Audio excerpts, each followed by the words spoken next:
volta para a terceira fase de romantismo, né? A terceira geração do romantismo no Brasil, né? E bom, vamos lá. Primeiro vamos observar o que está acontecendo no Brasil nesse momento. A terceira fase, já estamos falando lá da segunda metade do século XIX no Brasil, né? E o Brasil e o mundo estão passando por uma transformação gigantesca. A gente já entrou na chamada segunda revolução industrial, e durante a segunda revolução industrial, o capitalismo ele vai começar a entrar na sua fase imperialista, né? Ou seja, vai começar a interferir dentro de economias de outros países, na África, na Ásia, para que pudesse desafogar o excesso de produção que foi gerado lá a partir das técnicas ainda da primeira revolução industrial. Bom, então se a preocupação era desafogar esse acúmulo de produção, precisava de mercado consumidor. E no Brasil, que era um país escravista, isso acabava sendo um problema, né? Porque escravo não consome, escravo é consumido. Bem, então vai existir uma pressão internacional para que o Brasil mude o seu estilo de trabalho, mude a sua forma econômica, né? E vai surgir aqui um movimento abolicionista, né? Então esse movimento abolicionista tem seu primeiro passo dado no ano de 1850, quando vem a Lei Eusébio de Queiroz. E com a Lei Eusébio de Queiroz se proíbe o tráfico negreiro, ou seja, não vem mais escravo da África para o Brasil. Os escravos que a gente tinha eram aqueles e os que nascessem dos escravos que já existiam. E como o crescimento vegetativo de escravo era sempre negativo, ia chegar uma hora que isso ia acabar. Mas não bastava acabar com a escravidão. Tinha que ter uma substituição desse trabalho. Você tinha que passar de um trabalho escravo para um trabalho livre. Só que vamos lembrando que o escravo, ele antes de mais nada, ele tem que ser um chucro, um ignorante. Ele não pode ter esse conhecimento porque conhecimento liberta. O cara ia tentar buscar superar a sua condição de exclusão. Bom, essa nova visão que vai se ter sobre o tipo de trabalhador vai se conectar a uma ação feita pelo governo chamado de processo de branqueamento do Brasil. Pois é, esse nome é bastante complicado de, cara, vamos branquear o Brasil. Realmente tinha um quê de racista nisso, porque se acreditava que um país desenvolvido não poderia ser um país com essas características que não fossem europeias. Brasil era um país negro. Então, vê, com essa população negra gigantesca, isso passava a ser um problema social. Então, não só a gente substitui o trabalho escravo pelo trabalho livre, mas o trabalho negro pelo trabalho branco. Então, você vai começar a incentivar que pessoas de baixa renda da Europa migrassem para cá para substituir esse escravo na lavoura. Obviamente, esse pensamento que vinha da Europa, já modernizado, já com um novo tipo de trabalho, já diferente daquela vida do escravo, ia gerar efeitos dentro do Brasil e ia afetar a cultura nacional. Exatamente, a ponto que nós tínhamos aqui 3 movimentos abolicionistas, né? Em relação à abolição, na verdade. Nós tínhamos aí um movimento que era extremamente contra a abolição, que não queria de jeito nenhum que mudasse, que era um movimento conservador. Nós tínhamos, por outro lado, o extremo, que queria que a abolição acontecesse imediatamente, e o meio campo ali, que era um pessoal que achava que sim, deveria ter a abolição, mas que deveria ocorrer de forma processual. Bom, esse modo processual, gradativo aí, você vai encontrar destaque um sujeito chamado Joaquim Nabuco, que é um dos fundadores aí da Academia Brasileira de Letras, não é, professora? Pois é, então Joaquim Nabuco escreveu um livro importantíssimo chamado O Abolicionismo, onde ele fala do quê? Onde ele fala de como se deu todo esse movimento político, qual foi a ação que essas pessoas envolveram, quais eram as razões de levar para a abolição da escravatura. Inclusive ele faz uma crítica muito forte à República. Ele fala a República parou com o processo da abolição, porque em 1888 vem a abolição da escravatura com a Lei Áurea, em 89 vem a República, e a República esqueceu a questão do escravo, porque o escravo não foi inserido dentro da população brasileira, ele continuou um excluído social. Exatamente. E pensando justamente na condição do escravo, quem ele era, que nós temos aí a grande representação do período da terceira geração, né, com poetas como Castro Alves.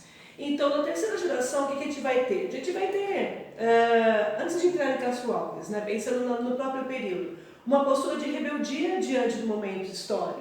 Embora o romantismo em si já era um movimento de rebeldia. Por quê? Era um movimento feito pelo povo, né? Tudo bem, pelos burgueses, mas era a representação do povo. Então eles buscavam fazer uma escrita que fosse mais próxima da fala do dia a dia. Embora vocês leiam aí no século XIX e pensem, meu Deus do céu, que coisa difícil. É difícil para nós, porque já é uma linguagem mais ou menos arcaica. Mas naquele período era o mais próximo, sim, do que as pessoas falavam. Era né? falar mais vulgar, né? Então nós tínhamos ali uma representação, lógico que eles se preocupavam com as regras gramaticais, né, que ainda era seguida inclusive por Portugal. Mas de qualquer maneira, havia uma preocupação em representar quem as pessoas eram, que essa burguesia era, conforme nós já explicamos no vídeo 1. A gente remete lá à ideia do nacionalismo no primeiro vídeo dessa série. Exatamente. Então, nesse terceiro momento, vai ser ainda mais acentuada essa questão da rebeldia, né? Tanto que a terceira fase em Portugal é uma fase de transição. Aqui ainda nós temos a questão de ser romântica devido a esse idealismo que vai aparecer na poesia, né?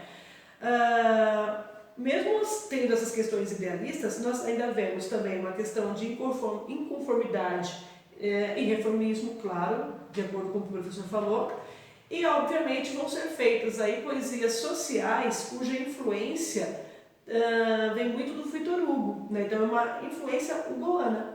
Justamente por quê? Porque o Victor Hugo vai escrever falando sobre o real, sobre o que acontece na vida das pessoas naquele momento, sobre questões revolucionárias mesmo.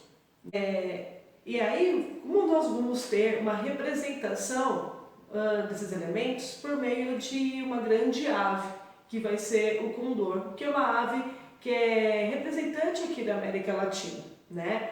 Tanto que o nome desse movimento é condoreiro, né? Então nós temos aí poesias condoristas, o condoreirismo. Por quê? O condor é desculpe, é uma ave enorme, de uma envergadura assim, gigantesca, né? É um homem de braço aberto, não dá um condor de asas abertas. Não dá, tanto que esse bicho pega até raposas, para vocês terem uma noção. Para pensar que o condor é a ave nacional do Chile. O Chile está na Cordilheira dos Andes, meu nego. Lá na Cordilheira dos Andes é só montanha. O bicho vai ter que ver lá do alto a presa lá embaixo e conseguir pegá-la. É justamente essas características que acabaram adotando esse animal como símbolo, porque ele está lá em cima, ele está vendo tudo aqui embaixo.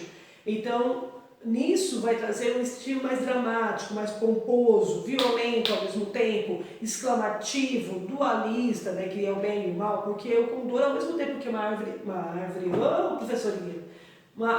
linda, ela é feiosa. Ela é um urubu simpático. Então vai ser extremamente enorme, hiperbólico, repleto de metáforas, de apóstrofes, assim, tudo num período só, né? Bom, Castro Alves vai ter essas características, claramente. Como eu comentei, ele é um poeta abolicionista, porque ele vai defender que os negros sejam libertos right here, right now, né? E vai ter aí poesias com temáticas sociais, claramente, como estou falando de morte também, só que a morte é diferente do Álvares de Azevedo, né? Da segunda geração, que era uma morte libertadora daquele tédio que o pessoal vivia. A morte vai trazer um sentido de manifestação do desejo de viver, né? Ele vai se rebelar contra a morte. Principalmente ele, você sabe o que aconteceu com ele, né? Conta pra gente, senhor. Ele deu um tiro no próprio pé sem querer. Literalmente, tiro no pé. Tiro no pé, exatamente. Ele foi foi legal. Se eu não me engano, foi no braço. Legal? Porque assim, foi no braço que ele foi caçar, daquelas codorninhas assim, né? Um fazãozinhos assim. Aí ele foi lá caçar. Aí na hora que ele tava voltando na carroça, né? A carroça passou por um solavanco assim, e nisso ele deu uma desequilibrada e pá, atirou no próprio pé. Né? Aí o que acontece com ele? Deu gangrena, teve que amputar o pé. Virou pirata. E daí, nem muito tempo assim, porque depois daí só degringolou, saúde ruim, que ele já tinha problema no coração e aí pronto. Pensa né? que a saúde na época não era das coisas melhores que existiam, viu? E lembrando que ele tinha problemas assim, fortíssimos no coração. Então ali ele veio a falecer, né? Então a poesia dele vai trazer esse lado, de amor à vida, né? Vai falar da morte, mas pensando por esse lado. Também, obviamente, o nacionalismo, conforme nós falamos agora. O amor é aquele amor mais sensual. Não é o amor das virgens brancas e pálidas tão faladas pelo Álvares de Azevedo, né? Aquelas mulheres que o amor só poderia existir caso eu não pudesse tocá-las, aquela coisa platônica. Agora vem cá, minha amiga. Tem um pouquinho assim. E a natureza claramente ainda aparecendo, né, como característica romântica, né, que não aparece nas três fases, obviamente, expressando os estados da alma e do desejo do autor, né? O que é interessante do Castro Alves é que ele era o poeta assim das multidões, vamos dizer, porque ele gostava de falar ao público, ele dizia que essas ideias deveriam ser levadas a todos. Tanto que na Bahia tem a Praça Castro Alves, lá em Salvador, cujo marco principal é ele lá em cima, justamente com a mão assim, erguida. Se você assistir a Mochila do Suetônio, a gente foi para Salvador, você não vai ver a Praça Castro Alves porque ela estava em reforma e a gente não parou lá. Exatamente, não pudemos, né? Mas ele conta-se que ele declamava as poesias em praça pública, né? Que ele trabalhava no jornal, então no segundo andar ele abria as janelas ali, ele ficava declamando. E isso tudo bem que nesse caso é extremamente hiperbólico, mas isso era extremamente comum, essa questão de você proclamar os seus poemas no século XIX. A poesia, na verdade, ela é feita para isso. Um período em que as pessoas não têm tanto acesso aos papéis com facilidade, né? Castro Alves seria um ótimo youtuber. No século XIX até que o papel era um pouquinho mais fácil de ser conseguido, mas mesmo assim era caro. E pouca gente sabia ler. Exatamente. Então, através da poesia, você conseguia atingir realmente as pessoas. E ali elas decoravam, né? E conseguiam sair declamando e as pessoas se tornavam famosas por causa disso. Entendem? Por exemplo, se eu começar aqui agora, não tinha medo tal João de Santo Cristo. Nossa, 12 minutos você vai cantar sem parar depois disso. Mas assim, continua. Lógico. Era o que todos diziam. Quando ele se perdeu... Tá vendo? 10 minutos, você consegue decorar. Então, para isso que serve poesia também, pessoas. Tanto que nesse sentido ele acabou escrevendo a grande obra que é o Navio Negreiro, né, que é um poema que foi declamado, totalmente abolicionista. Embora o Fábio tenha comentado sobre esse período e que aconteceram essas leis que não permitia mais que os escravos viessem para o Brasil, ele vai buscar justamente na cena do navio negreiro as cenas de desespero e de sofrimento desses negros. Afinal de contas, não é porque foi proibido que deixou de existir, não é mesmo? E aí, também tem isso. E o poema é dividido em partes e ele é maravilhoso, porque ele começa de uma maneira leve e vai para o seu ápice para depois descer, né? Igual, como você disse, igual uma onda. Então ele começa leve. Então os primeiros cantos falando do mar, de como o mar é tranquilo, é belo, você não consegue saber o que é céu, o que é mar. O segundo vai falar sobre os navegadores, né? Sobre os marinheiros, que são de diversas nacionalidades. E ali ele vai falar um pouquinho de cada nacionalidade dessas pessoas que vinham no navio. E até chegar no ápice, que é justamente onde estão os negros e o seu sofrimento, né? Tanto que eu separei um trechinho aqui para vocês perceberem a intensidade disso. Ele começa assim. Era um sonho dantesco o tombadilho que das luzernas avermelha o brilho, em sangue a se banhar. Tinir de ferros, estalar de açoite, legiões de homens negros como a noite, horrendas a dançar. Negras mulheres suspendendo as tetas, magras crianças cujas bocas pretas regam o sangue das mães. Outras moças, mas nuas espantadas, no turbilhão de espectros arrastadas, em ânsia e mágoa vãs. E ri-se a orquestra irônica e estridente, e da ronda fantástica serpente faz ondas espirais. Se o velho arqueja no chão resvala, ouve-se gritos, o chicote está, e voam mais e mais. Tá vendo? Poema para ser declamado, não é para ser lido, né? Imagina o Castro Alves lá no topo da janela dele, proclamando isso para quem passasse pelas ruas de Salvador. Pois é. Imagina ele falando, presas nos elos de uma só cadeia, a multidão faminta cambaleia e chora e dança ali. Um de raiva delíria, outro enlouquece, outro de martírios embrutece, cantando, geme e ri. E ri-se a orquestra irônica estridente, e da ronda fantástica serpente faz doudas espiral. Qual um sonho dantesco as sombras voam, gritos, ais, maldições, preces ressoam.